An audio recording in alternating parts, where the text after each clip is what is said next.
whether it makes sense to shower tax dollars on them at the expense of the highways and bridges that have been the state's transportation policy goal for the past 100 years. More on this tomorrow. This is John McGlory. Thanks for listening. The Brady Farkas Show is produced and funded by WDEV and the Radio Vermont Group. We welcome listener feedback. Email your comments to WDEV at radiovermont.com. Energy. So the barber trims my beard all nice, like an artist. Now, I didn't tell him to do that. I wanted the beard gone. So then I went home and shaved it off completely after I was done. I felt horrible. The passion. Rafael Devers is the biggest contract in franchise history. He needs to be a leader for this Red Sox team. The opinions on all your favorite teams. Are the Patriots close to playoff contention? Yes. Are they close to Super Bowl contention? Hell no. This is the Brady Farkas Show on WDEV AM, FM, and WDEVradio.com.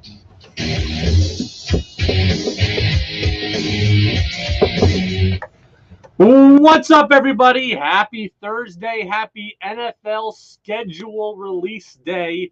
It is the Brady Farkas Show here on WDEV, AM and FM, and WDEVradio.com. We have a full show tonight. No Red Sox baseball, so we're up until 7 o'clock.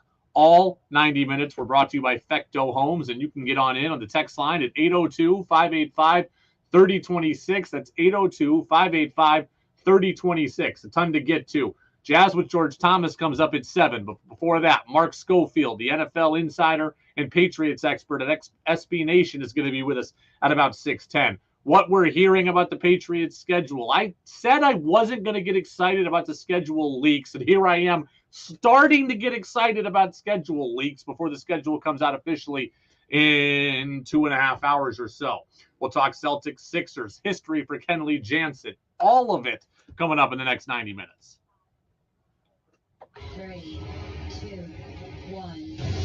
And here we go.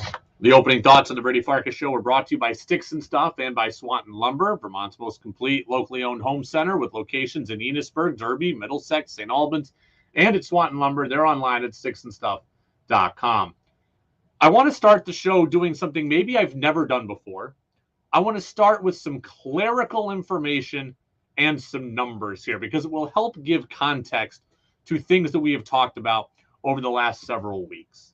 Last night, Jason Tatum of the Boston Celtics was announced as a first-team All-NBA player, and Jaylen Brown of the Boston Celtics was announced as a second-team All-NBA player.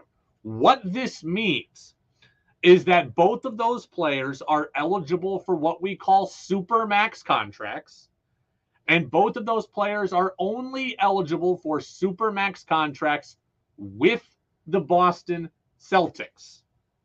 And that's very, very important. The biggest dollars that Tatum and Brown can get come as members of the Celtics. Tatum is going to be eligible. He's not eligible this offseason. It's next offseason, but the money is locked in. He is now eligible for a 5-year, $318 million extension. 5 years, $318 million extension. Jaylen Brown is eligible for, I believe, a 5-year, $295 million extension. Now, these players can get huge contracts anywhere, but the biggest money comes from the Celtics and the Celtics only. That is the rule. So what does it all mean, right? They can get huge money. They can get biggest money from the Celtics. What does it all mean? One, I think this means that Jason Tatum is a lock to be a Celtic for a very long time. Simply put, Jason Tatum is going to be a Celtic, and he's going to be a Celtic for a long time. He's already the face of the franchise. He's already the guy that they advertise and market. I mean, he can get the most money in Boston. I mean, more than $300 million is insane. I certainly think the Celtics will offer it when they're eligible to. I certainly think that he will accept it. He can't accept it until after next season, but I believe that he will accept it. So Jason Tatum, I think he's going to be locked in. On Jaylen Brown, I think this is going to be a fascinating case study. One, Do the Celtics want to offer it? Right? Do the Celtics want to offer it? Do they want to give $613 million to two players? You could certainly argue that's too much money for two players. You could argue you could find value in other places. I don't know where you'd find as much value as Jaylen Brown. I mean, all the other Supermax players in the league are going to get big offers from their teams and likely stay. So it's not like you're losing Jaylen Brown and just bringing somebody in who's just as good as him easily. You're not. So do the Celtics want to offer it? That's one. Two, assuming the Celtics do offer it, does Jaylen Brown want to accept it? The Celtics can make the biggest offer. Jaylen Brown is high up in the players' union. It would not be a good look for a players' union rep to leave huge money on the table. The players' union is about advancing dollars forward for players. Jaylen Brown turning down a Supermax deal would not look good to his fellow union mates. So that's something to monitor. No player has ever in the NBA history turned down a Supermax contract. Does Jaylen Brown want to be the first? Does he want to go against the union, and does he want to be the first ever to turn down the Supermax deal? I don't think Jaylen Brown is fully happy in Boston, but those would be pretty hefty things to go against. So what does it all mean as far as I'm concerned? I think this also makes it more likely that Jaylen Brown is in Boston for the long term. I have said repeatedly, I said it yesterday, I am worried about this team fracturing. I think all of this makes it less likely that it fractures, at least in terms of it splitting up. Tatum is going to be here. Brown, I believe, is going to be here. Now, he could sign it and get traded, right? He could sign the Supermax and be traded. We've seen that before. That's not out of the realm of possibility. But I think Jaylen Brown is going to get a contract from the Celtics, and I think Jaylen Brown is going to sign a contract with the Celtics. That is what I believe. And I don't know all the rules on it, but the NBA has made it harder to sign and trade players. I got to go through the woodwork now and look it all up. But I believe that Jaylen Brown is going to get and sign a deal with the Celtics. Now, it does not mean that the Celtics can't fracture from within and have infighting. But in terms of guys not being on the roster, I now don't think that's going to be the case. I said yesterday I was worried about the Celtics breaking up. Brown gets the Supermax steal ability. Tatum has it. I think both of them are going to sign. I think both of them are going to stay. And now it's about massaging everybody's egos and everybody's relationship. Because I don't think things are rosy with Jaylen Brown. I don't think Brown loves the city. I don't think Brown necessarily loves the organization. I don't know still how Brown and Tatum would feel about playing together for another 5 or 6 years. I think they were fine this year, but do they really want that for another 5 years? I don't know. So there's massaging to be done of feelings and egos, but I think what this means is that both of them are going to be here for the foreseeable future. 802-585-3026. Charlie says, Brady, you should not worry about things you have no control over. Well, Charlie, then we wouldn't have a show, right? Charlie, why do you worry about politics? You can't control politics. Yet everywhere I go, I see people yelling about politics. You have absolutely no control over what the state legislature does or the federal government does, but yet people worry about it all the time. People protest and people picket and people vote, and you don't have control over any of it. If I didn't worry about things I couldn't control, we wouldn't have a show. And you know what? Frankly, we wouldn't have society if we didn't worry about things that we couldn't control. Peter in Williston, how about this? Celtics ought to spend the $600 million for two players, just as the Red Sox should spend $600 million for one player in Ohtani. That would be amazing. Charlie says, I'm quoting you from an earlier show. That's where I got the thing. You shouldn't worry about things you have no control. Well, that's more of like a baseball philosophy. I can't control the umpire. I can't control the field. I can't control the mound. This is a talk show. This is what we do. We speculate, right? We speculate. We predict. And then we're wrong usually. But that's what we do. So I think Jaylen Brown's going to be here. I think the relationship has to get fixed, and I hope that it does, because I want to see this Celtics core be together. You don't get this often. And you really, why is what they've done in Golden State so impressive? Because it's homegrown, right? For the most part, the Warriors are homegrown, and that's why they're hard to hate. You can hate Draymond, but Steph Curry, Klay Thompson, Draymond Green, they are homegrown players. They're not hired assassins. When they brought in Durant, that was a hired assassin. I get not loving that Warriors team, but these Warriors, they're homegrown, right? Who didn't we like? We didn't like LeBron, Bosh, and Wade going to Miami. That wasn't homegrown. That was bought and paid for. It's what the Yankees did in the early 2000s. We don't like that. We want homegrown teams. You don't get this very often. Jaylen Brown and Jason Tatum together. Rob Williams, homegrown. Marcus Smart. This is rare, and this should be valued, and I want to see this work. I don't love the Kevin Durant and Kyrie Irving and James Harden team in Brooklyn. I don't love the James Harden and Joel Embiid. Now, Embiid's homegrown, but I don't love what Philly has. We like homegrown. I like homegrown. We value homegrown, and I want homegrown to work for the Boston Celtics. So I want this to be good, and I want Jaylen Brown to stay, and I want everybody to be happy, and I want multiple championships the way they've got them in Golden State. It's going to be hard. It's not easy, but I think the Supermax helps. Chris Forsberg of NBC Sports Boston talked about all of this and talked about how it relates to tonight's pivotal Game 6. At a tumultuous time again in this Celtics path, that this brings a little bit of clarity and an ability to focus on the task at hand. A reminder that while this is a very much an individual accomplishment, it does reflect back on your team, the success they've had. It would ring a little hollow if you don't find a way to maximize it on the court and keep this playoff streak. Man, it's a weird dynamic to me. Isn't it a weird dynamic to you?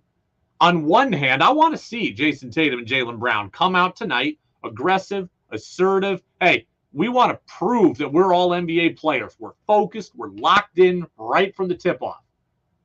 But on the other hand, I don't want them to come and say, hey, we're all NBA. Time for us to steal the show. I just want the right play to be made.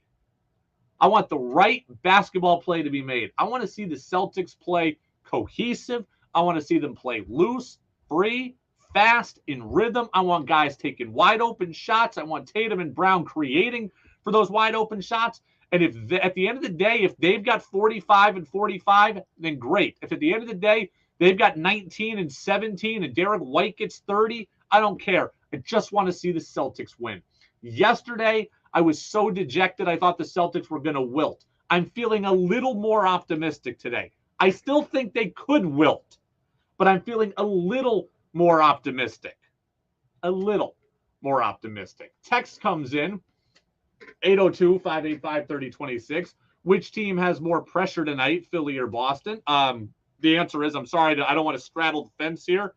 They both have pressure, and they both have immense pressure. I can't really choose. The Celtics are the betting favorite tonight. The Celtics were the favorite to win the title going into these playoffs. The Celtics have the better roster, and the Celtics are now on the brink of elimination. When you are in a win-or-go-home scenario, you have inherent pressure, and there is no debating that.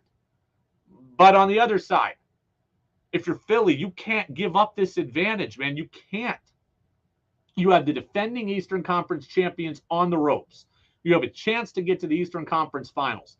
Giannis isn't in your way. The Celtics wouldn't be in your way. You're likely just to have to get past an 8 seed in Miami. And then out west, Steph or LeBron will be out. Kevin Durant is likely to be out. It will never get easier for you than this if you're Philly. It will never get easier for you. So there's pressure on both teams. If you're Philly, you don't want to forfeit and vomit up home court advantage. You got to take care of things on your home floor tonight as well. Texter says Celtics need a third scorer. What if they could get Lonnie Walker or Gary Trent in free agency? A third scorer who can just get buckets. It's a lot of basketballs to go around. They have scorers, but they have spot-up shooters. I think what Freddie Coleman said yesterday was very, very interesting. And I think I'm going to get back to that in the 6 o'clock hour. Peter, you've sparked a conversation for me. I'm going to get back to that in the 6 o'clock hour. Red Sox are off today. They made a little history last night in ode to Kenley Jansen. That's coming up next on the Brady Farkas Show, brought to you by Fecto Homes on DEV. Hi, this is Peter Burke. Join me and Joel Nashman in the garden Saturdays at 12:30. Let's talk about the garden. Garden basics, what's new in your garden, what's new in my garden, and I'd like to hear from you. Your phone calls make the show. So I look forward to hearing from you Saturdays at 12:30 in the garden on WDEV. Inch by inch, row by row. New England Municipal Resource Center, NEMRIC, with a belief that local businesses like WDEV build strong communities. Hi, I'm Bob Lake, CEO of Green Mountain Credit Union. We're proudly member-owned, which means what you deposit, we invest in your neighbors, friends, family, and small businesses that are essential to our community. And all interest and deposits made go right back to our members, continuing our philosophy of people helping people. Green Mountain Credit Union's old-school lending with 21st century technology. I invite you to stop by one of our locations in South Burlington, Rutland, or Berlin, or find us at greenmountaincu.com. The WDEV studio is sponsored by Sticks and Stuff and Swanton Lumber, Vermont's largest independent home center, powered by Marvin Doors and Windows. Go to sticksandstuff.com for store locations and hours. WDEV, Vermont's news station, with local news broadcasts morning. Hola, Every, buenas tardes. Te hablamos de aquí, de la República Dominicana, del complejo Los Miami Marlins. Te damos las más cordiales felicidades por tu llamado hacia las grandes ligas. Te deseamos todo el éxito del mundo. Muchas felicidades. Mete mano mañana.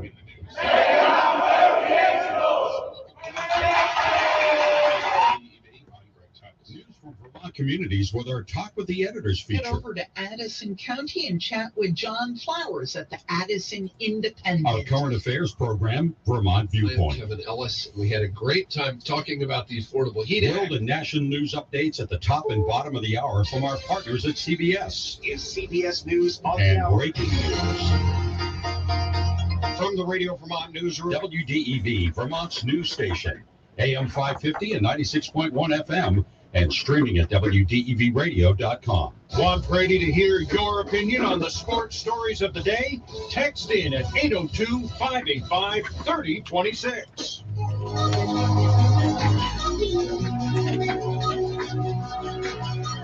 Now it's back to the Brady Farkas Show on WDEV AM, FM, and WDEVradio.com.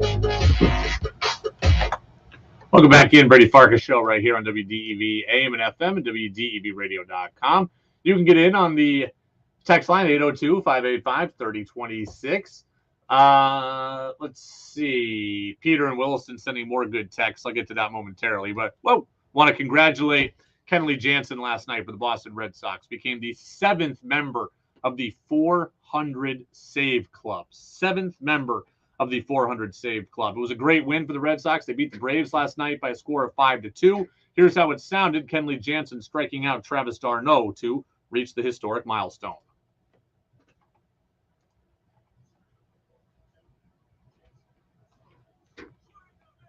Got it.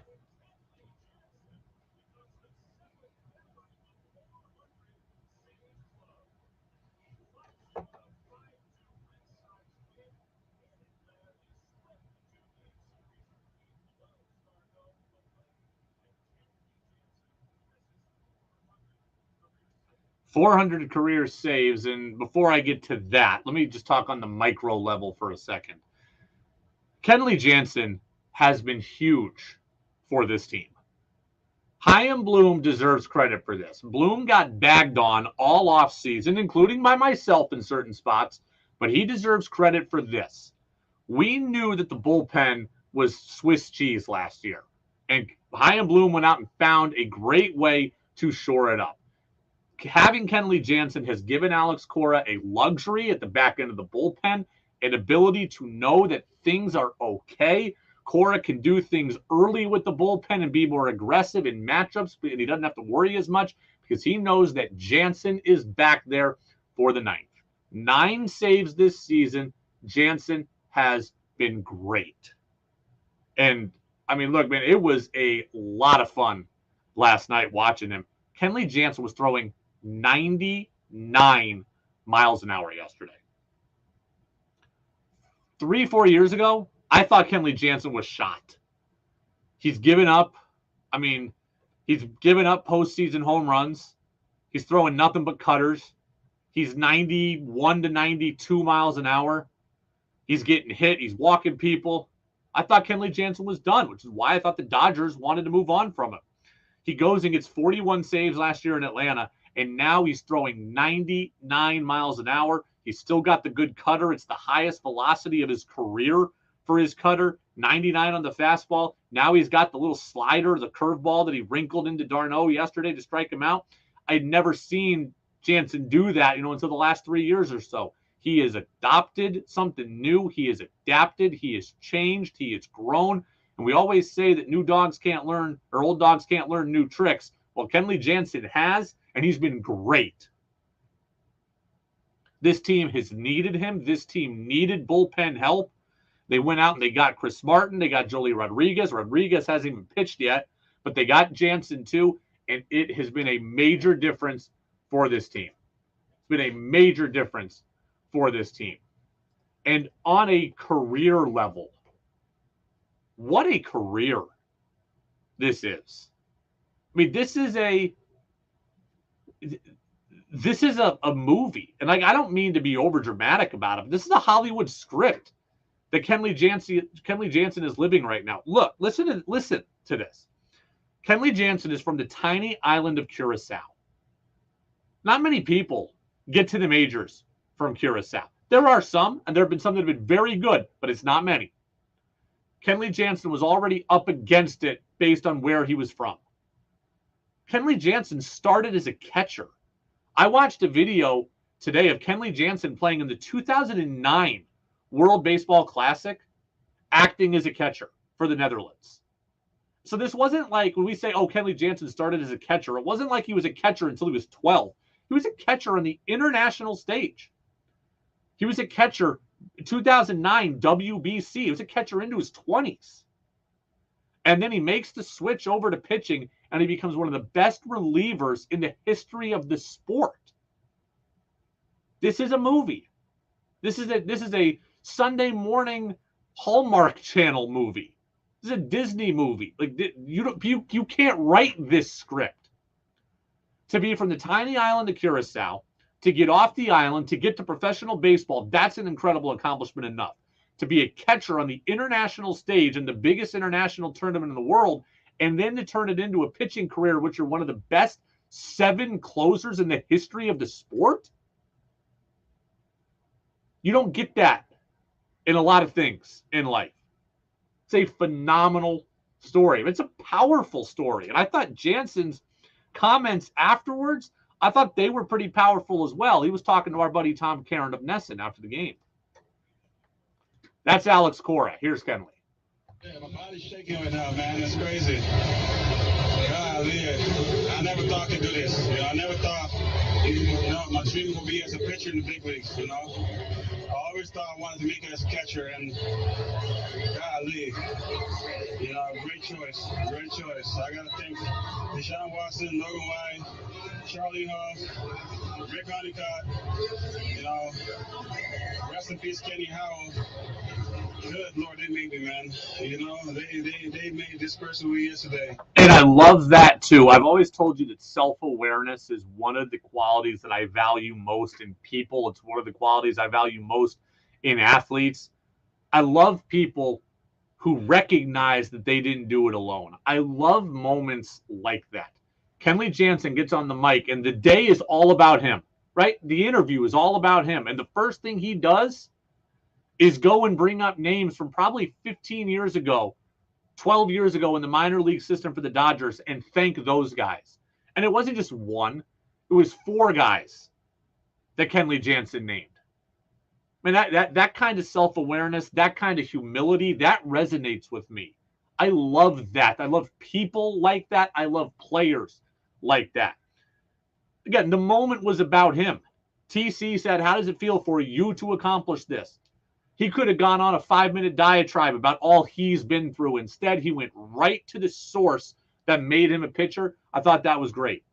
And as the interview went on, I'm not going to play all of it, but as the interview went on, he talked about Curacao. He talked about never forgetting where he comes from. He talked about growing up a Braves fan, how Andrew Jones, who is also from Curacao, inspired him to get to this level and showed that it could be done from that tiny island. Man, that's why we love sports moment. I mean, at the end of the day, it was a baseball game in early May. It doesn't mean that much, but Kenley Jansen made it mean something in terms of his accomplishment and in terms of his humility. Texter says Kenley Jansen belongs in Cooperstown when his career is over. That's probably true. That's probably fair. I mean, I hadn't thought of Kenley Jansen as a Hall of Famer, but I mean, look, you know what? I don't know. Is Francisco Rodriguez a Hall of Famer? He's got 72 more saves than Jansen. Is Billy Wagner a Hall of Famer? He hasn't gotten in yet. I don't know. Now, Jansen has a World Series. Jansen's played the WBC. Jansen,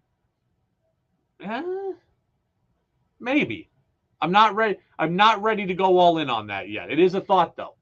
400 saves is 400 saves. It's one of the 7 best bullpen careers ever in the sport.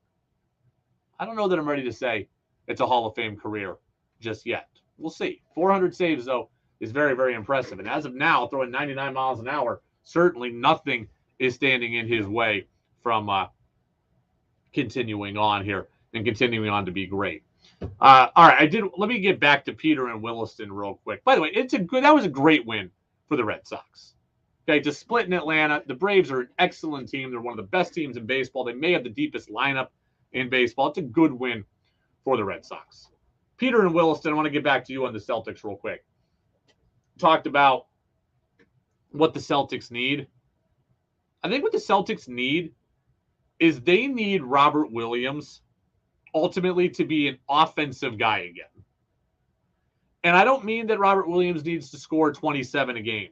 Tatum and Brown are going to do the work. But after talking with Freddie Coleman yesterday, and I think he said it rightly, I don't think we're going to get back to big men dominating basketball. But it's nice to have a guy in the post who you can throw it into and get a bucket.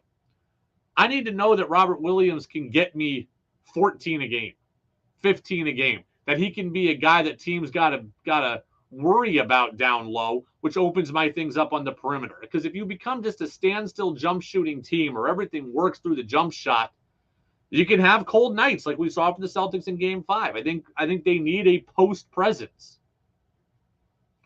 Again, he doesn't have to get 27 a game, but I mean, let me pull up Robert Williams' number right now, or his numbers, and 4 points in each of the last 3 games. He only averaged 8 a game in the regular season. I love that he can block shots. I love that he can get rebounds. I love that he's athletic. I know that he had battled injury. I know he wasn't 100%. He was out for a lot of the early part of the year. That's all fine. When he's healthy next year, I need him to be a guy who offensively can have nights and can draw attention and can draw attention away from my perimeter players. That's what I need. So maybe the third scorer is already on the roster. And maybe it's Robert Williams. Because Jokic, Embiid, I don't need them to be MVP guys. But having a big guy who can throw it into certainly is a luxury for a lot of teams. It's the Brady Farkas Show on WDEV, AM and FM, and WDEVradio.com. Mark Schofield of SB Nation is going to stop by after the CBS National News Update. And, man, I knew inflation was bad. I didn't realize it was this bad. You will have no idea what I paid for something earlier this afternoon. I'll tell you the story. We'll get to Mark Schofield. We'll do it next on the Brady Farkas Show on DEV. is WDEV, Vermont's news station, owned and operated by the Radio Vermont Group. From the top of Sugarbush, 96.1 FM, WDEV Warren and Waitsfield, 96.5 W243 Barrie, 98.3 W252 CU Montpelier, along with our founding station, AM 550 WDEV Waterbury Montpelier, streaming at WDEVradio.com. 91 years of serving Vermont, the friendly pioneer, WDEV. This is CBS News on the Hour, presented by Indeed.com. I'm Monica Ricks in New York. Homeland Security is set to crack down on border security as time runs out on Title 42. I'm Stephen Portnoy at the White House. The transition to Title 8 processing will be swift and immediate. Homeland Security Secretary Alejandro Mayorkas says the changes are meant to raise the bar for asylum seekers who don't follow what he calls new lawful pathways. They include the use of a mobile app to set an appointment and first claiming asylum elsewhere before arriving at the border. The House just passed a border security bill to build more border wall and increase penalties for those who overstay their visas. It is not likely to pass in the Senate. The White House has just pushed President Biden's debt limit meeting tomorrow with congressional leaders to next week. It comes as Treasury Secretary Janet Yellen's warnings become more urgent.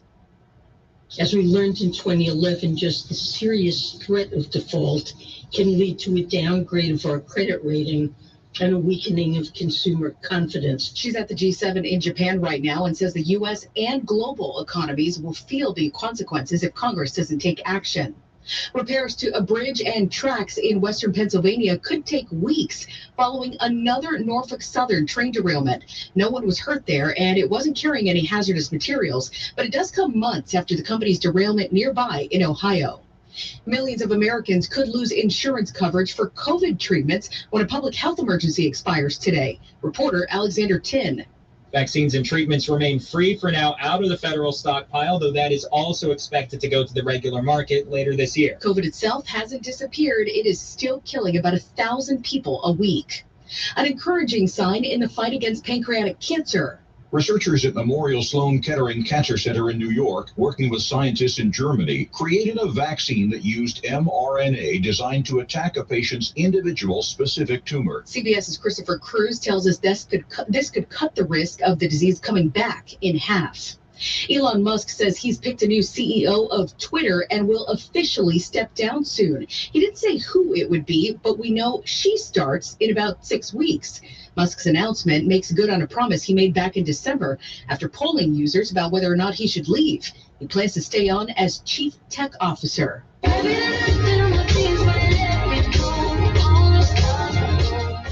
stars do look a little closer, thanks to some astronomers who just pieced together millions of images of baby star clusters that are about 1,500 light years away. Scientists say it'll help them better understand how stars evolve from dust. This is CBS News. Find your next great hire with Indeed. Their hiring platform makes it easy to attract, interview, and hire candidates all in the same place. Visit Indeed.com/credit. Finding great people to hire is like trying to find a needle in a haystack. It's pretty difficult, right? Well, ZipRecruiter has mastered finding a needle in a haystack, so they take it to the next level. They make hiring so simple that it's like finding a needle in a needle stack. And that's why you should try ZipRecruiter for free at ZipRecruiter.com/free. Here's what it's like to use ZipRecruiter. They have so many qualified candidates that it's easier to find the right ones for your roles. In fact, 4 out of 5 employers who post on ZipRecruiter get a quality candidate within the first day. That's a lot of needles. So how do they do it? ZipRecruiter's powerful technology sends you candidates who are a great match for your job, and you can even invite your top choices to apply. So if you want less hay and more needles, head to ZipRecruiter. ZipRecruiter, the smartest way to hire. And right now, you can try ZipRecruiter for free. That's right, free. At ZipRecruiter.com/free. That's ZipRecruiter.com/free. ZipRecruiter.com/free. You can now own the tropical location of one of the world's most famous mysteries. Welcome to Soldier Island. One of the many adaptations of Agatha Christie's famous mystery, And Then There Were None. There were 10 of us. And now his 8th. 10 strangers brought to a mysterious island are picked off one by one. Its real-life model was Berg Island off southern England, where Christie was a frequent visitor. All 21 acres on my way home. hotel, bar, Thank you for letting me and come in and do some work with you guys. That was awesome. All right. Well, I would have loved to recap it with you, but Yeah, I'm sure Steve will have a schedule for me next week. Okay. This was awesome, really. I appreciate all of it. Thank you so much. Yes, sir. See, buddy. Thank I you. listened to you on the radio home, so. NBA legend wore while receiving an Olympic gold medal in Barcelona back in 1992. At the time, Jordan didn't want to wear the red, white, and blue Reebok jacket because he was a Nike athlete. It could now fetch up to $3 million. Monica Ricks, CBS News. The Brady Farkas Show now has an interactive text line, so reach out now at 802-585-3026.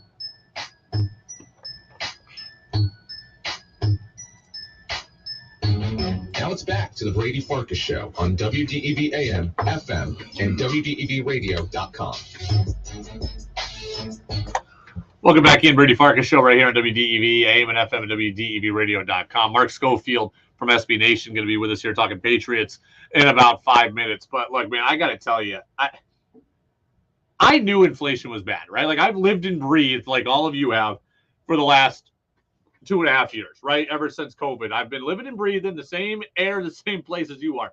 I had not realized how expensive certain things have gotten. I went to Subway earlier today. Okay, Subway. Used to be the home of the $5 footlong. I got a sub, a drink, and a bag of chips, and it cost me nearly $18. $18 at Subway. That is insane to me. And I'm not dogging local franchisees because I'm sure it's a corporate thing and they have no control over it. But my goodness, $18 at Subway for one sandwich, a bag of chips, and a drink. Like, I'm not looking for the thing to cost $5 anymore. But here's the sandwich said it cost $12.99. You're telling me that with taxes and everything, the chips and the drink are like $5? I mean, my God, for a fountain drink, not even a bottle. Talk about a reality check to me here. I mean, seriously, like, I like Subway a lot, actually, but not that much.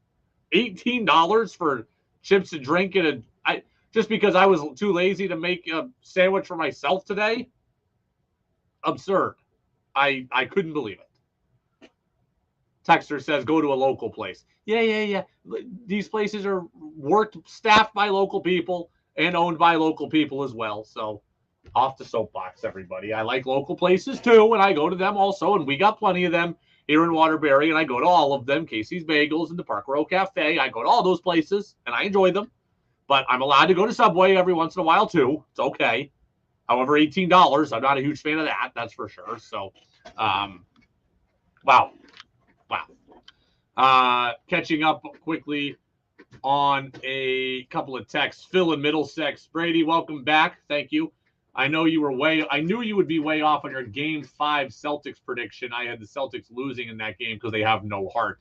Phil in Middlesex, it's easy to come back at me 2 days after the fact, 3 days after the fact or whatever, and tell me that. Where was your text saying that day when I said they were going to smoke them, and where was your text saying, no, they're going to lose? It's easy to come back after and say, ha, told you so, when you didn't actually tell me so.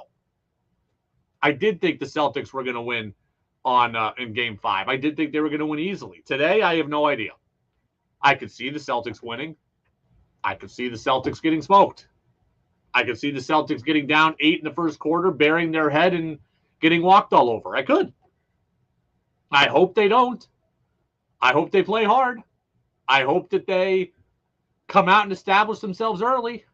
I don't know that's going to happen. This team now, Freddie Coleman yesterday called them the goofy Boston Celtics. He's not wrong about it. They are the goofy Boston Celtics. They don't necessarily play hard or well when they're supposed to. They let games slip away. They come back with ease, at times. It's frustrating. It's frustrating to not know what you're going to get. It's frustrating to not have a consistency. That is for sure. That is for sure. It's the Brady Farkas Show here on WDEV, AM and FM, and WDEVradio.com. All right, Mark Schofield has just called in. Mark Schofield works at SB Nation. He used to work I think with the USA Today group, he's just phenomenal NFL insider. He's a Patriots guru and film guru. I love talking to him. Today is NFL schedule release day, so a lot of people talking football today. The schedule officially comes out a little less than 2 hours from now. Well, there have been a lot of leaks going on throughout the day, which, a lot of leaks. You never know exactly if they're right or not. But Mark Schofield is with us now on the phone line. Mark, thank you for being with us. It's nice to talk to you again. How are we doing?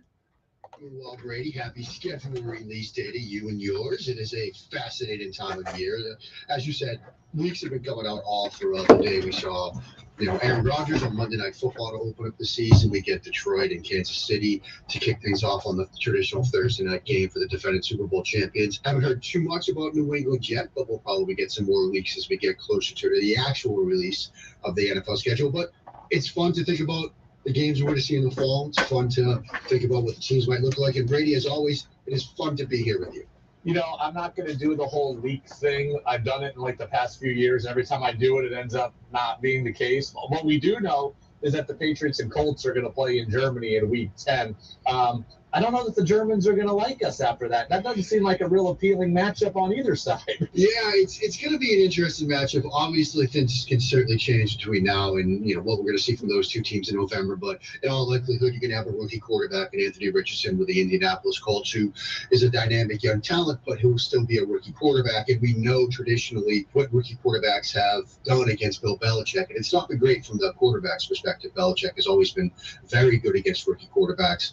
We don't know what this Patriots offense will look like by then. There's hope that under Bill O'Brien, the offense will look more complete, more refined, more precise, because that was obviously a big part of the story last year was, inconsistent route running, inconsistent depths and things like that, and certainly the lack of a identity in the passing game that we saw under, Matt Patricia's leadership of this offense a year ago. So there's hope that maybe it's a dynamic young quarterback against an offense that has sort of figured things out under Bill O'Brien, but until we see that on the field, it's hard to have a lot of belief that that's actually what's going to be on the field in Germany.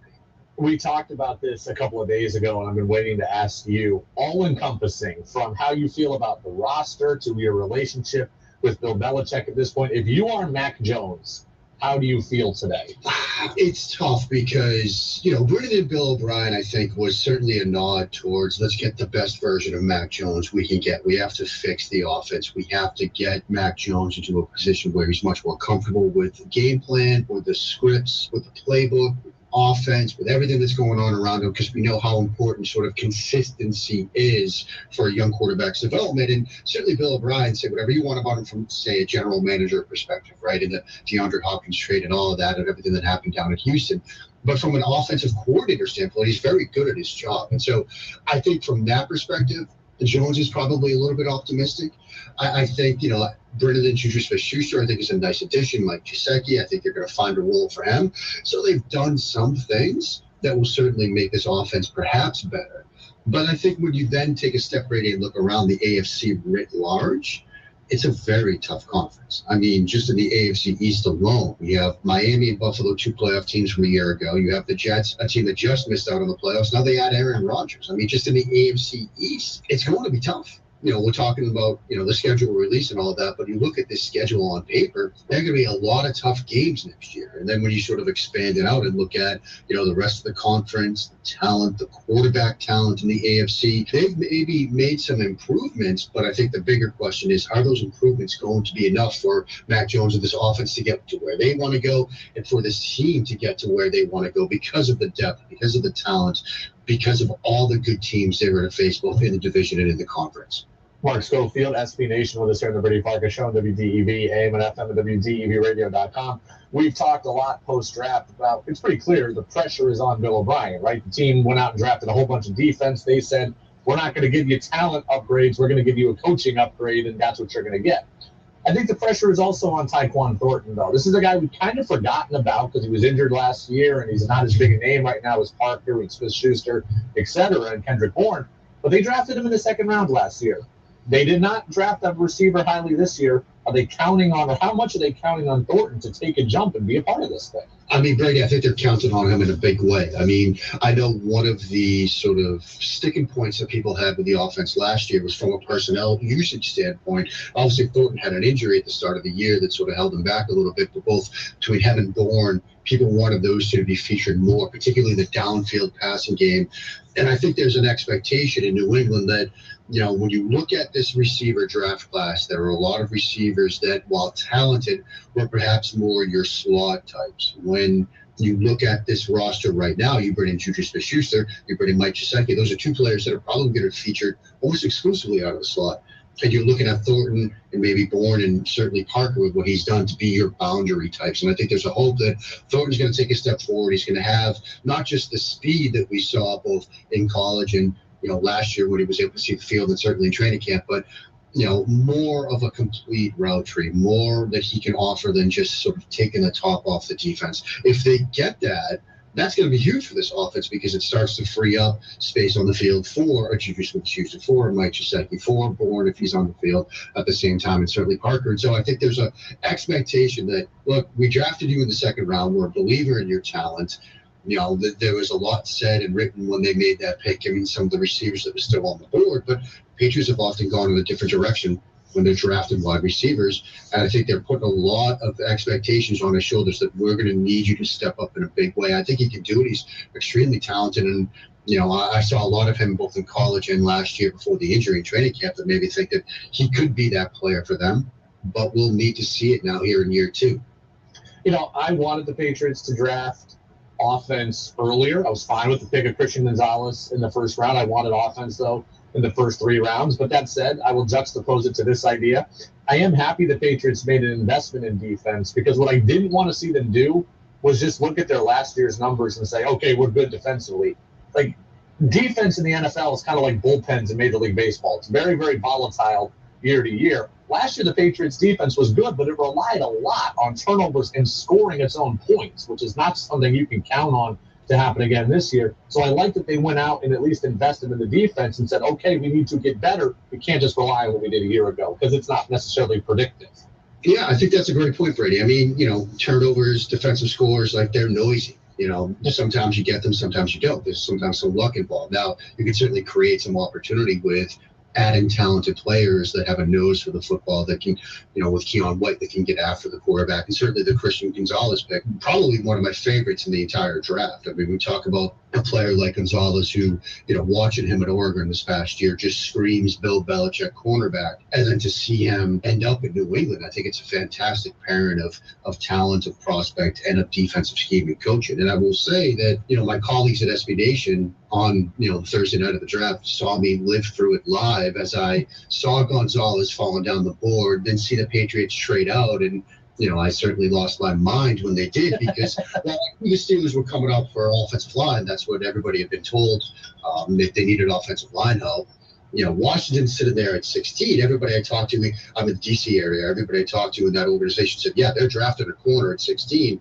I thought Forbes was a great fit for them, but I also thought that Ron Rivera wouldn't be able to help himself and was going to draft Christian Gonzalez right in front of New England at 16. But, you know, seeing them go Forbes, the light went off in my head. We're actually going to see Christian Gonzalez play for Bill Belichick. I think it's an absolutely perfect pairing. And so you can sort of put him on an island and leave him alone, trust him in man coverage, and then you can do some different things with what you have in the secondary. And so I think they'll be in a position to create some of those turnover opportunities. Whether they actually come out remains to be seen. But I do like the investment in defense. I think when you see all the young quarterbacks and all the talented offenses you can face, an investment in defense makes some sense. And given some of the moves that they made in free agency, they probably felt that, yeah, this is a good tight end class, but we added a tight end in Mike Gesicki, and we're going to, you know, trust what we've got in the room. Yes, it's an interesting wide receiver class, but we added Juju. We drafted Tyquan last year, and so we don't need to make that investment. We've got an opportunity to invest in the defensive side of the ball. The league's going in one direction. We'll go in a little bit of a different direction, that traditional Belichick stay while everybody else is acting. So I do like the investment. I love the Gonzalez pick. I love the next 2 picks as well. You know, White in the second round, Marte when they did. I think he's going to be a tremendous player for them down the road, and certainly I think on special teams. And I like the way they started this draft, and I really, Brady, like the draft overall. You may be in D.C., but you are a New England guy, so are the Celtics going to get it done tonight, or are they going to choke away this series entirely? I am just It's been a rough couple of weeks of postseason sports for us Boston fans, right? I mean, I guess you could say, look, when the Bruins won the President's Trophy, we kind of saw that one was coming, right? As you mentioned, 13 straight years, I think. Right, I'm down, like I said. Maybe 10. I think it's 10, yeah. 10. But now, look, we've got 8 President's Trophy winners that have won the Cup, 8 that have been bounced in the first round. Like, it's not a great thing. And as you said, I'm down here in the D.C. area. A very good friend of mine is a Capitals season ticket holder, and I saw him. I was with him Saturday night. He was like, he just took one look at me. He's like, we knew this was coming. I mean, we've lived this one too. The Capitals are 2 of those teams that have been bounced early afterwards. As for the Celtics, I think they get it back to Boston. I think they find a way to get it back to Boston. I just don't know. Winning 2 straight is tough. And so, it'll be a disappointment. I hope they can find a way to get this done in 7, but it's just they're not playing well right now. And it's concerning that we might see 2 teams in the Bruins and the Celtics that we had high expectations for. I mean, I wrote at SB Nation. We did a ranking of all the NBA playoff teams. I was the only one that ranked Boston the number 1 overall team. Got a lot of grief for that. People say, how can you say that over Milwaukee? Milwaukee gets bounced, and suddenly I look smart. Now I'm going to look a little silly if Boston gets bounced in these next couple of days. Well, let's hope that they can win it. I have a fear that they're going to wilt tonight. I hope really? I'm wrong. I think they find a way to get it done tonight, but winning 2 straight is just so hard. And they did it last year. It's hard to ask 2 years in a row. They beat Milwaukee last year. So, Mark Schofield, SB Nation, NFL Insider, Patriots Insider, also does some Formula One racing, I know, which I know nothing about. That's why I didn't ask about it, but he knows about it. So, Mark, much appreciated. We'll catch up down the road. Sounds great, Brady. Thank you so much. Enjoy schedule release. Yeah, well, that's coming up about an hour and 40 minutes from now. And look, I said I wouldn't do it, but I got 3 texts saying, Brady, what do we know? What do we know? What do we know? Okay, fine. These could be wrong, but they appear to be locked in. Here's what we know for the Patriots. Week 1, they're going to host the Philadelphia Eagles, the defending NFC champions. They're finally not going to open with the Dolphins. Week 2, they're going to host the Dolphins. Week 3, they're going to play at the Jets, their first chance to see Aaron Rodgers in New York. We know they've got the Colts in Week 10 in Germany. We know they've got the Chiefs, I think, in Week 15 in Monday Night Football.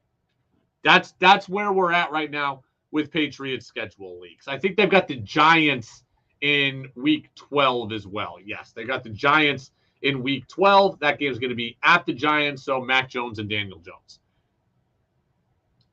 The Patriots I saw the other day, based on last year's winning percentages, have, I want to say it was the 3rd. It might have been the 5th, but either way, it was a top 5 hardest schedule in the league. We know the schedule is going to be hard. We've known that, right? The AFC is excellent. There's no layups here, really, right? The Patriots do not have many layups on this schedule. I think I'm trying to remember off the top of my head who they've got. They've got the whole AFC West, no layups there. They got their whole division. They got the whole NFC East. Washington might be a layup, right? Washington could be bad. The other 3 teams are certainly not. They've got the Saints, who with Derek Carr now I don't think are a layup. They've got Indy, who that I think, it's in Germany. I would say that's a layup, but it's in Germany, so you never know exactly what's going to happen. So it is a hard schedule. And then they've got Pittsburgh again. So I think Pittsburgh will be pretty good. At least as good as they are. I don't know if they're going to be great with Kenny Pickett, but they're at least going to be as good as they are. So what we know is tough, right? Eagles are supposed to be excellent.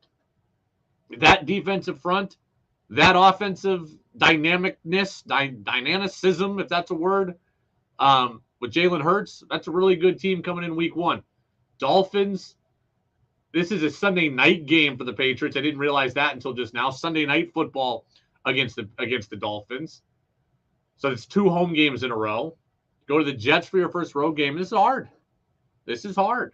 And what you should be looking for tonight, we'll go over the schedule tomorrow, but what you should be looking for is, okay, when's their Thursday game? Do they have any weirdness where it's a really good team, on a Thursday after playing another really good team, and now it's two hard games doubled up, in 4 days? Are they playing on any holidays? They're playing, I think I saw they're playing Christmas Eve against Let me pull that up. Where did that one go? Christmas Eve at Denver. So there you go. That's a tough matchup. Christmas Eve, December in Denver. That's not going to be particularly fun weather-wise. So this is hard. Hard schedule for an average team. Now, Robert Kraft came out today and said that at the home opener, they are going to honor Tom Brady. A guy by the name of Tom Brady, I'll wear this and spread it. And I'm thinking that the NFL is over a century old, and 20% of those years of the NFL, the greatest player in the history of the game played right here in Foxborough.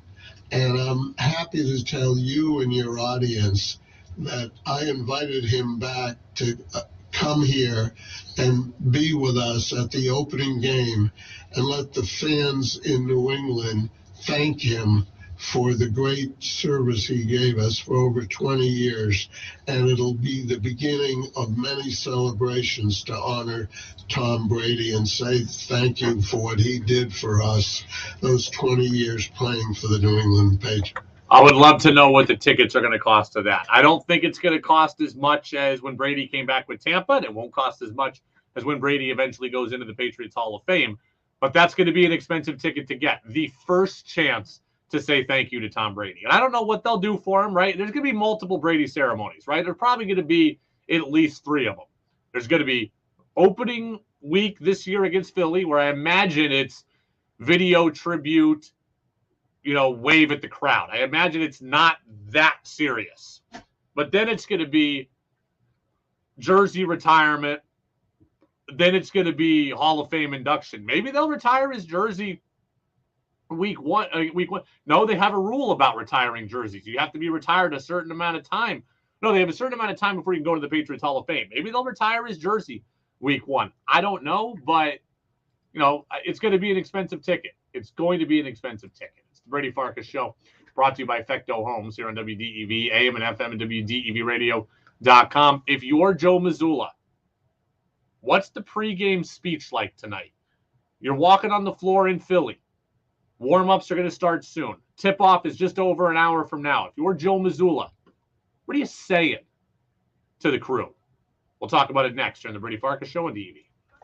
First off, we want to personally thank our customers and congratulate our team for reaching and exceeding our goal in the Car, Truck, and SUV Challenge. Right, Ken? That's right. With a record start of the year here at Lenoir Valley Ford, I've got some exciting news to share with you. During the first part of the year, Ford leasing deals have improved dramatically. With new Ford incentives just announced, they just got even better. I want you to know, at Lenoir Valley Ford, it's a great time for you to lease for less. Listen to this. With $3,900 cash or trade down plus fees, returning lessees can get a low mileage 2-year lease on a brand new 2023 F-150 STX Super Cab for just $399 per month. And folks, our inventory of new Fords is absolutely massive. I just counted 14 new Explorers, 32 Bronco and Bronco Sports, and over 160 new Ford trucks in stock and on the way. Our team is ready to do whatever it takes to earn your business at Lenoir Valley Ford. Woo! So drive Route 14, 15, or 16 to Hardwick, Vermont, and lease for less at Lamoille Valley Ford, and spread the word, folks. At Lamoille Valley Ford, we know price matters.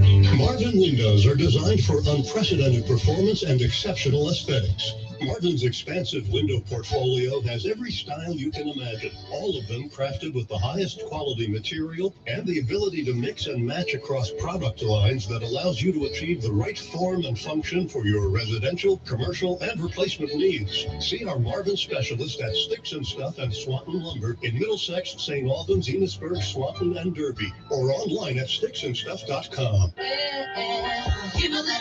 It's Macy's Mother's Day sale. Take an extra 25% off great gifts for every mom with your coupon or Macy's card. Like dresses, shoes, and more she'll love, 25 to 40% off. Or shop specials like 55 to 65% off robes, towels, and more bath accessories. And fragrance gift sets from her favorite brands like Carolina Herrera, Estee Lauder, and more. Give love, give style, now at Macy's. Savings off sale and clearance prices, exclusions apply. Progressive presents Precious Moments. Yeah, I got my first fish, Dad. Great job, buddy. He's a beauty. Thanks for taking me fishing. Love you, Dad. I love you too, son. The exchange you just heard didn't actually happen, but it could. Bundle your home and other vehicles with Progressive, and you could use the savings to make sure the boat's always ready for those magical father-son moments. Who knows, maybe someday he'll actually like fishing. So keep the dream alive and the savings coming with Progressive. Progressive Casualty Insurance Company, affiliates, and other insurers. I found her. Who? My birth mom. Lost Nation Theater presents the world premiere of My Mother's Three Mothers by Erin Galligan Baldwin, May 25 through June 11. I want you to know, before you read any further, is that I have always loved you. A woman's search for her birth mother sends shockwaves of secrets, shame, choices, and consequences through generations. Just 5 more minutes, nurse, please. She's my baby. Not anymore. This gripping, topical new play is inspired by a true story. What are you afraid of? This just in. Unwed teenage mother gives baby away. It was her first time ever having sex. Or was it? They were in the backseat of a car. Classy. The horrible mother, the one who gave her baby away, tells her husband that she's been keeping a secret from him for 50 years. And boy, is he pissed. Everyone thinks she's a... My Mother's Three Mothers, May 25 through June 11. LostNationTheater.org. Whatever your interest, sports. It would be monumental if they could come away with 2 wins right now. Events. Vermonters are very used to a serious, deliberate budget process. Weather. Now, typically, El Niños and La Niñas have generally a weaker effect on... WDEV has a podcast for you. Locally produced podcasts of our own shows and podcasts from our partners at CBS and ESPN. To access the full listing of podcasts, go to our website at WDEVradio.com. Think you know sports better than Brady does? Text in with your thoughts at 802-585-3026.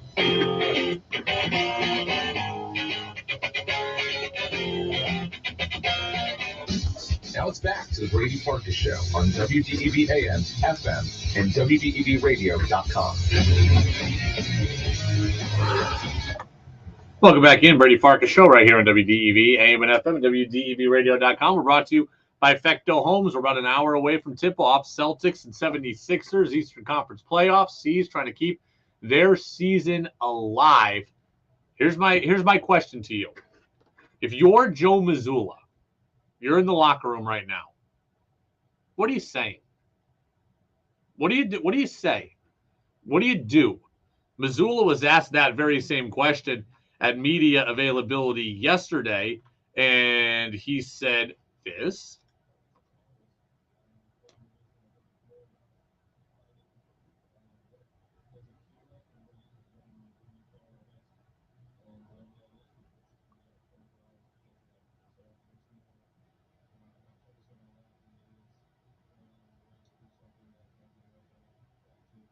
So he's basically saying that, like, he's not going to yell and rattle the cages. He's not going to throw clipboards. He's not going to give a win-win for the Gipper speech. He's just kind of saying it's a collaborative thing. Here's what I think needs to happen right now, right? You're in the locker room right now. I don't think Joe Mazzulla has to say anything. Joe Mazzulla shouldn't have to say anything. The head coach in a NBA setting, the head coach in a pro setting, should not have to be the motivator. It's that simple, right? When I was coaching 14-year-olds, I had to bring the energy. I had to help motivate guys. When you're coaching high school, you got to help motivate guys. The JV team, they need you. They're going to feed off you. High-level college, pro, the head coach isn't the motivator. That's got to come from within. If Joe Mazzulla has to rattle the cages here, then the Celtics have already lost. And that's just where we're at. To me, there is no great speech that Joe Mazzulla can give. There is no throwing clipboards and breaking rulers and whatever else you want him to do. There's none of that. This is the NBA. These guys know what's at stake. They know what legacy is at stake. They know what's on the line. And if they can't get up themselves, then they're just not the guys you want. It doesn't need to come from Joe Mazzulla. It needs to come from within. It needs to come from the team. If there is somebody that needs to speak, I think, and speak forcefully, to me, it's Al Horford. Because Al Horford, to me, I think, is a guy that when he speaks, guys will listen. And he's a guy who doesn't speak often, so I think his words will resonate. Jaylen Brown talks a lot. I don't think his words are going to resonate. Jason Tatum isn't that guy. I don't think his words will resonate. Marcus Smart talks all the time. He's not going to resonate. In this situation, Al Horford speaks softly and carry a big stick. Nice guy Al, the 10-year-plus veteran. When he speaks, it will resonate. He's the guy. If you're looking for somebody to make an impassioned speech, it's got to be from within the roster, and it's got to be Horford. Nobody else is going to be able to make an impact. That's not who Tatum is. It's never been who he is. Jaylen Brown, I think, speaks a lot through the media. I don't think the team needs to hear it from him. And Marcus Smart is a little easier to tune out because it's always him. Something different, something that will resonate, something that will make an impact. That's going to be Al Horford. Texter Virginia says, average Al is our leader. We're toast. I didn't say he's the leader. I said he needs to be the guy who speaks tonight. There is a difference. Okay, the guy who never talks can be the guy who has the impact. You're looking for a rally the troops speech. It can only come from him. That doesn't make him the leader permanently. It means he's the guy that guys listen to tonight. That's it. And before Game 7, it wouldn't have the same impact. But tonight, that's the guy who's got to make the speech. If even a speech needed to be made, again, these players should be motivated within their own right. They should be motivated themselves. And if they're not, that is a them problem.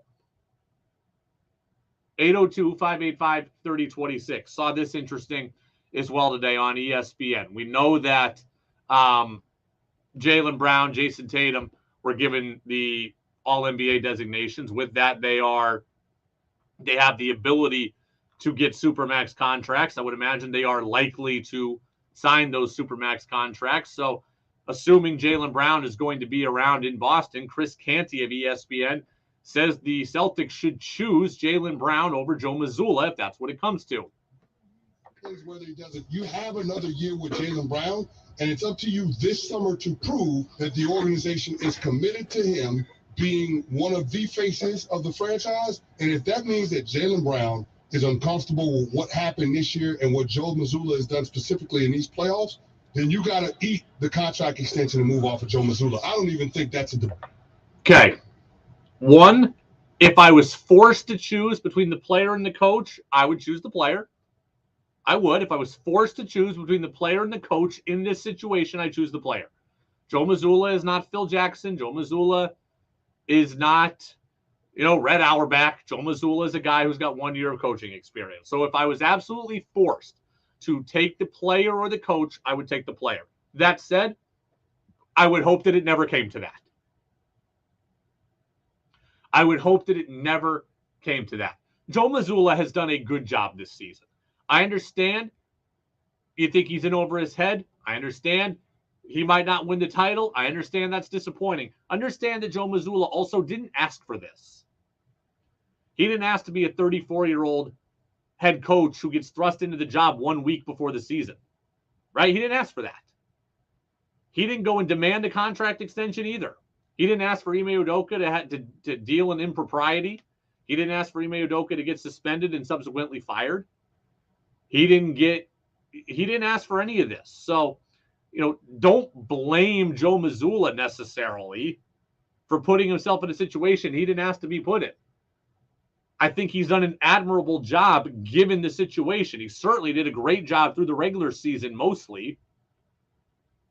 In the playoffs, have there been learning moments? Have there been teaching moments? Have there been bumps that are frustrating? Of course. But I hope we're not at the point where it's like, okay, me or that guy, because that guy didn't even ask to be in the conversation. And it wouldn't be fair for him to be jettisoned just like that. So I hope that Jaylen Brown gets a Supermax and accepts. I hope that Joe Mazzulla grows. I hope that whatever friction there is gets ironed out. I hope all of it becomes smoothed over, and the Celtics can be good for a decade with these guys, a decade further. I don't know that will be the case, but that is what I want the case to be. Brady Farkas Show brought to you by Effecto Homes, WDEV, AM and FM, and WDEVradio.com. I want to get back to the Red Sox. The Red Sox are much better than we expected. They're 6 games over 500. They're going to open up a series with the Cardinals tomorrow, and our coverage will begin at 6:10.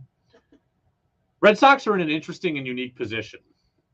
Red Sox are going to start James Paxton tomorrow. And then the Red Sox are going to go through at least one time in the rotation with a 6-man rotation. Paxton, Sale, Kluber, Pivetta, Bayo, and Houck. Those 6 guys are all going to stay in the rotation at least one time through, maybe 2. We know that this works for a little bit because the Red Sox have off days today and next Thursday as well. So it's kind of a chance for the bullpen to always reset. So you're okay having a bit of a thinner bullpen. But we also know that Alex Cora does not like the 6-man rotation. We know that because Tom Caron has told us that. He's told us that repeatedly. So they're going to move off the 6-man rotation at some point. The question is what do you do when you're ready to get to that point? Red Sox are in for some difficult conversation and some difficult decisions. What do you do? 802-585-3026. What do you do? I mean, if James Paxton is bad, let's just start there. If James Paxton is bad, do you just cut him outright? Or do you give him a leash? You can't really put James Paxton in the bullpen. James Paxton is too much of an injury risk to be throwing multiple times a week and warming up and sitting down and getting ready in the 5th, but not coming in and getting re-ready in the 7th. That's just not James Paxton's not going to be able to handle that. So you have questions instantly about him. Are we sticking with him for a while if he's not ready? If he doesn't come out and he's great, are you cutting him? You can't send him to AAA. So there's questions about Paxton. Then there's questions about Bayo. Bayo, who is your most electric young starter, the only real young prospect you have that you're excited about that's major league ready, a guy you want to see grow. Do you send him to AAA? That's the easy answer, right? The easy answer is all the veterans keep their jobs and Bayo goes back to AAA. Bayo was excellent last night against a great lineup. I'd like to see more of him. I don't want to send him down. There's a discussion there. And then there's Pivetta. Pavetta's got an ERA of over 6. He's a logical candidate to get moved to the bullpen because of his performance. He also was great in the bullpen in the 2021 playoffs. He's got the personality of a reliever, fiery and intense. He's got 2 excellent pitches, high-velocity fastball that would only get higher in small doses, and a very good curveball. He has a reliever's profile. That said, he wants no part of being in the bullpen, and he told you that the other day.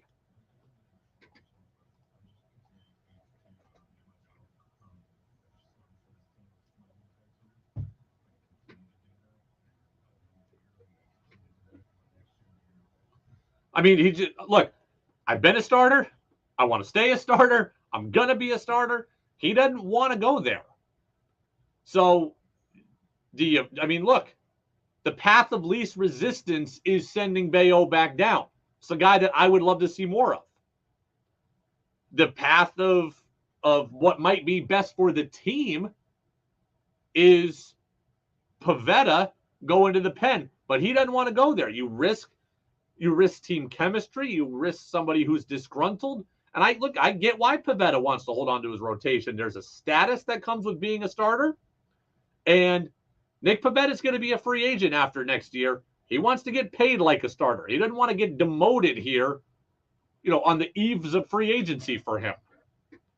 Right? You go to the bullpen, you're getting 3 years, you're getting 1 year and $8 million. 2 years and $12 million. You go to the rotation, you're getting 4 years and $50 million. He doesn't want to be in the bullpen. Tough decisions here. Path of least resistance is Bayo goes down. Best for the team is Pivetta goes to the pen. You know what? I hope that this works itself out. And oh, by the way, it's going to get more difficult because Whitlock's going to come back from injury, and now you're going to have 7 starters for 5 spots. What I hope, I guess, is that just this works itself out. I don't want anybody to get injured, but if somebody gets injured, this problem goes away. And I don't want Paxton to be bad, but if Paxton is bad and you cut him, this problem probably goes away. And I think that's the thing I'll be most watching for. I wonder how James Paxton will be.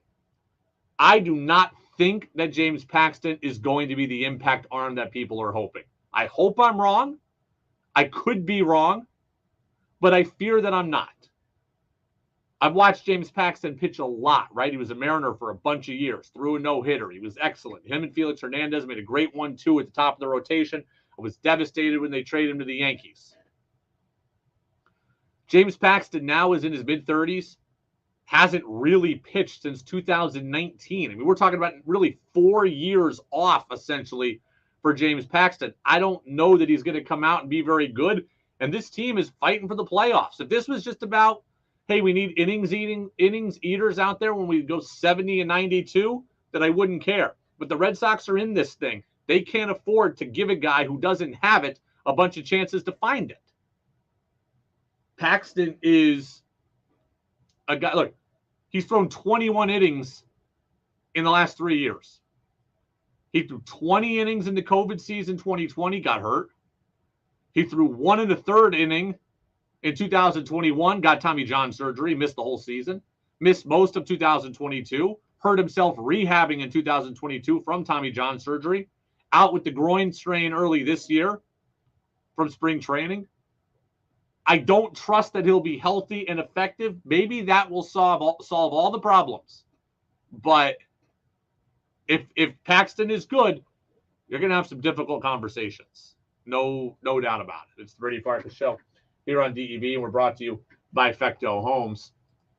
You can get in 802-585-3026. I want to see if there's any other Patriots schedule releases out right now.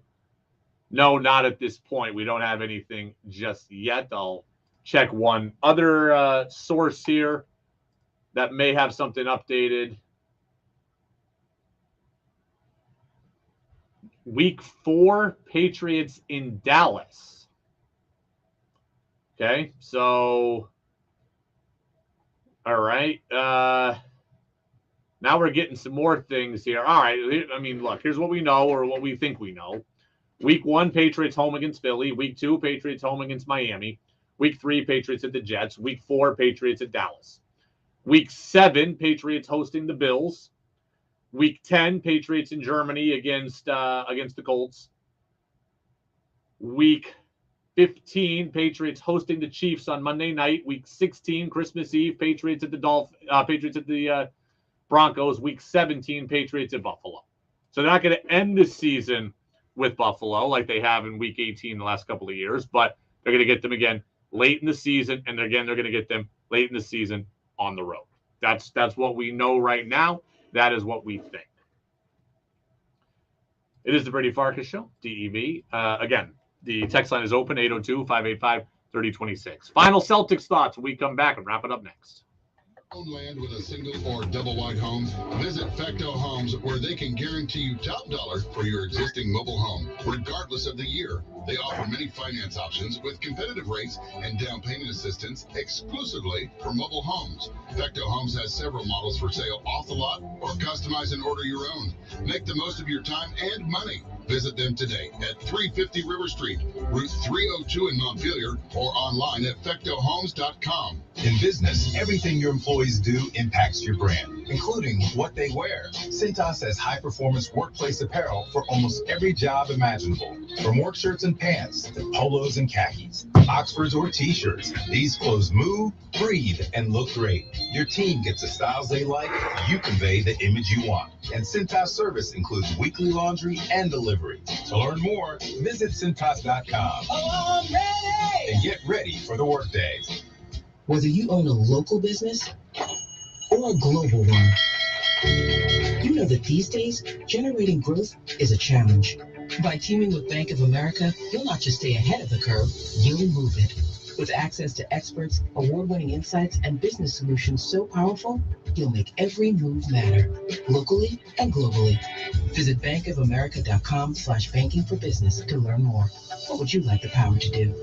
Copyright 2023 Bank of America, N.A. Join WDEV this Saturday for Customer Appreciation Day at Vermont Tire and Service. We'll be broadcasting live from 9 till noon and serving up free hot dogs and beverages. Stop by and sign up to win prizes. It's all part of Vermont Tire's annual Customer Appreciation Day, River Street in Montpelier. Adopt US Kids presents What to Expect When You're Expecting a Teenager. Learning the lingo. Today I'm going to help parents translate teen slang. Now, when a teen says something is on fleek, it's exactly like saying, that's rad. It simply means that something is awesome or cool. Another one is totes. It's exactly like saying, totally, just sure.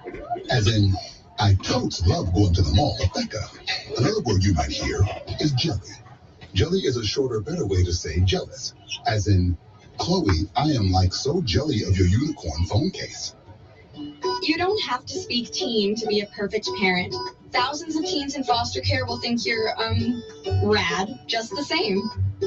To learn more, visit adoptuskids.org.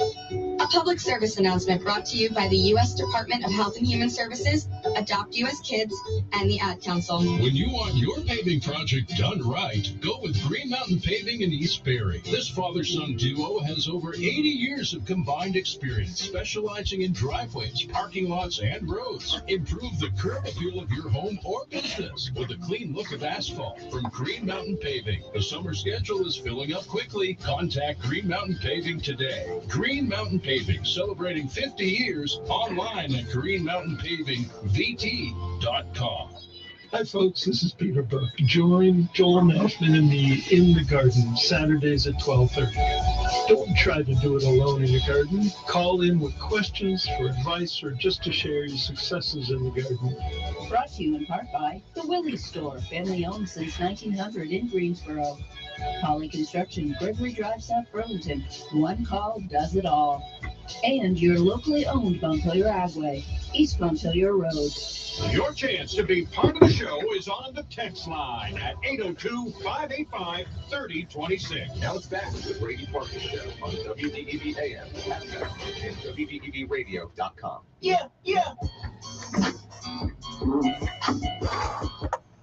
Welcome back in, Brady Farkas Show right here on WDEV AM and FM, WDEVradio.com. What do I want to see from the Celtics tonight? There's three things, right? There's three things, kind of simple. One, I want to see a good first quarter. I think the first quarter will set the tone for the game. The team that wins the first quarter does not necessarily win the game, but the Celtics cannot afford to come out and be down 33-21 at the end of the first.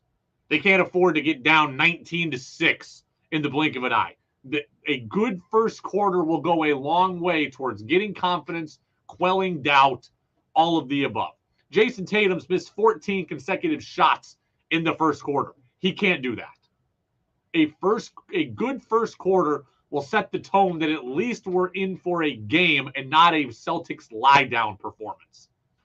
If the Celtics get down big, I think they're going to fold. If they come out good and come out strong, then they got a chance to stay in it and then a chance to ultimately win it. If they're up after one, if they're tied after one, if they don't allow Philly to come out and blitz them with emotion and momentum, they got a good chance. That's number one. Number two, they got to get stuff from the other pieces. Jaylen Brown and Jason Tatum are great. They are your best players. You need something from somebody else, from multiple other pieces. Is this a game where Marcus Smart gets 22? Is this a game where Derek White gets 24, like we saw against Atlanta? Malcolm Brogdon gets 20. Robert Williams gets 18. You can't have Robert Williams has gotten 4 each of the last 3 games. Al Horford had 0 the other day, was 0 for 7 from 3. Can't have that. You look at Philly, they get 30 from Tyrese Maxey. They win the game in game 5. Who's going to be your guy? We've seen White do it. We've seen Horford do it. We saw Horford do it last year against Milwaukee. We saw White do it against Atlanta this year. They have the ability to get other guys to score. They've got to find those other guys scoring. Tatum and Brown getting 70 between them and everybody else getting 25, not good enough. And the third thing I want to see is just a commitment to defense. I don't expect this Celtics team to come out and hold Philly to 87 points. But playing hard-nosed defense and limiting Philly to one shot, not allowing multiple offensive rebounds on a possession, that stuff's got to happen. I don't want to see this game played at 128 to 126. If it's down at 105 to 101, I think the Celtics can win it. Commitment to defense. Do they have to be as good as they were a year ago? No, they're not that team. They're different. But they got to make a commitment to it.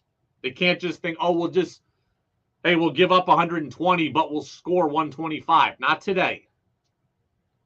They've made a starting lineup adjustment. Rob Williams is going to start today with Al Horford. They're going to go a little bigger. They're going to do something they did last year. They haven't done a lot of this year. They're changing it up. I don't know what kind of impact that's going to have.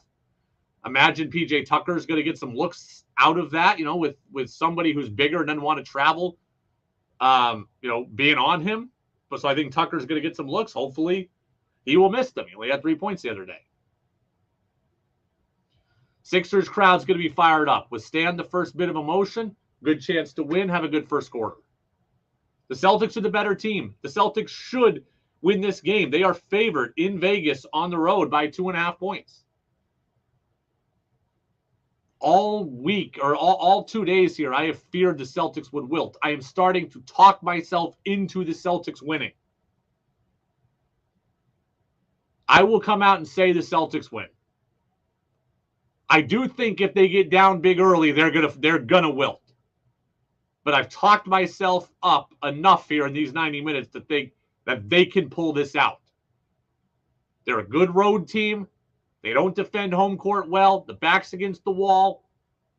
Can Philly do something they haven't done in a while, which is close, something Embiid has never done? We'll see. Tip off here about 35 minutes from now. Go Celtics. I will see you tomorrow, everybody. Tomorrow's a shorter show, 40-minute show, 5:30 until 6:10 before the Red Sox. We got Jazz with George Thomas coming up next here until 9 o'clock on DEV. Move on from VSECU.